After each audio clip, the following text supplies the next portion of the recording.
étudiants et étudiantes du cycle universitaire, première année et deuxième année, je continue à vous proposer des exercices concernant des intégrales impropres, convergence et divergence. Alors, comme vous pouvez le constater, je vous propose des exercices. Hein?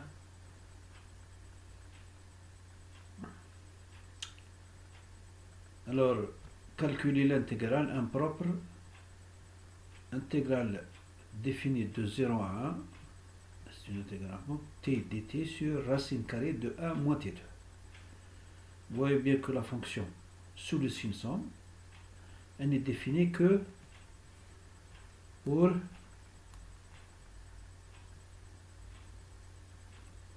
est intégrable sur l'intervalle 0,1.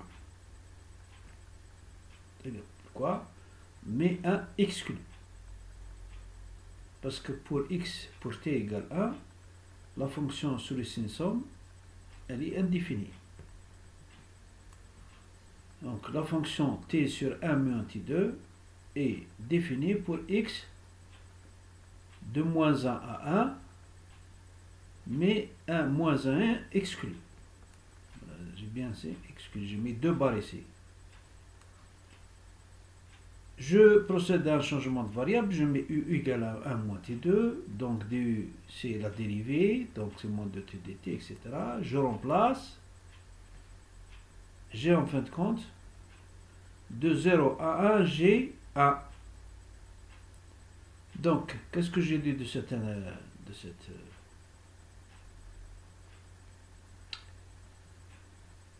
qu'est-ce que je dis de cette intégrale? Elle est convergente et a une valeur de 1.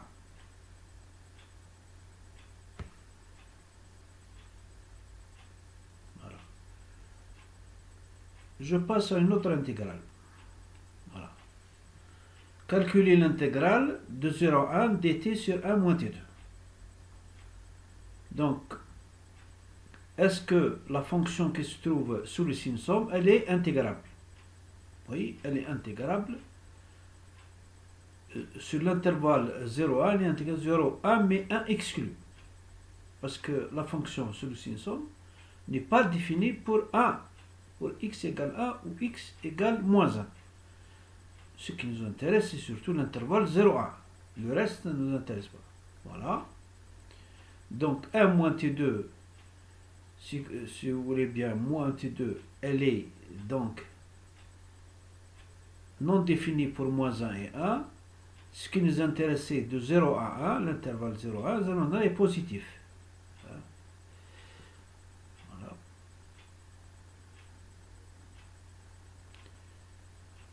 Donc, cette formule, je vais m'écrire donc l'intégrale de 0 à 1 dt sur 1 moins t2 est égale à les limites quand x tend vers 1, mais par valeur inférieure à 1. C'est inférieur à 1. Voilà. C'est de 0 à x, dt sur t2. C'est la limite de arc sinus t de 0 à x quand x tend vers 1. Quand x tend vers 1, j'ai pi sur 2. Voilà. L'intégrale ayant une limite finie, elle est convergente. Je passe donc à une autre intégrale.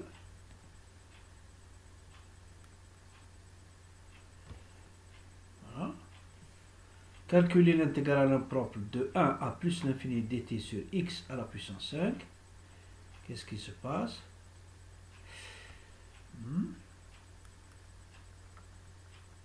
Voilà. La fonction x est définie intégrable sur l'intervalle de 1 jusqu'à plus l'infini. Elle est intégrable. Hein?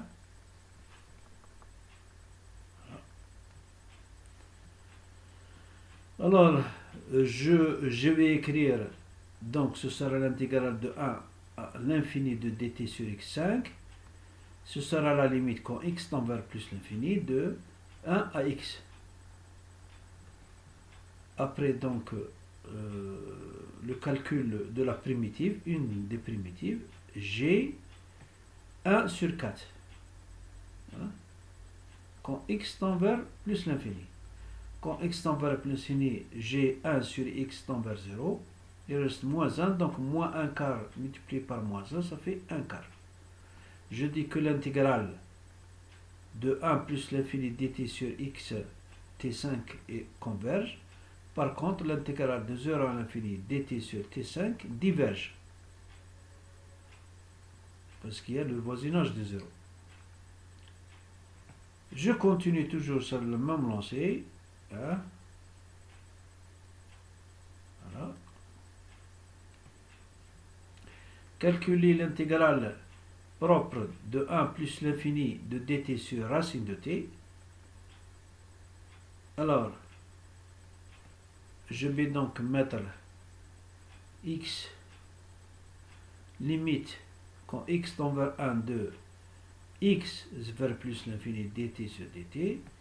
Ce sera donc la limite toujours de x jusqu'à plus l'infini t moins 1 demi dt. Je calcule la primitive et en calculant la primitive, je fais tendre x vers 1. G, racine de l'infini moins 2, c'est l'infini. L'intégrale n'a pas de limite finie, donc elle diverge. Voilà. Je continue. Hein. Voilà. Calculer l'intégrale de moins l'infini à plus l'infini dt sur t2 plus 2t plus 2. Hein. Voilà. Je pose u égale t plus 1 et la dérivée ce sera du sur dt égale dt. Hein. C'est la dérivée de t c'est 1 et la dérivée de 1 c'est 0. Donc il reste uniquement tt. Je vais donc la remplacer. Je vais aussi remplacer les bornes moins l'infini et l'infini par x et moins x. Mais quand x, ce sera la limite quand x tend vers plus l'infini. Je connais donc la primitive de 1 sur u2 plus 1. Ce sera donc l'arc tangente de u, variante de moins x vers x, quand x tend vers l'infini. Vous voyez bien, après calcul, j'arrive à pi. Donc, vous voyez bien que cette intégrale est égale à pi, à une limite finie. On dit que l'intégrale est convergente. Voilà. Je continue sur ma lancée.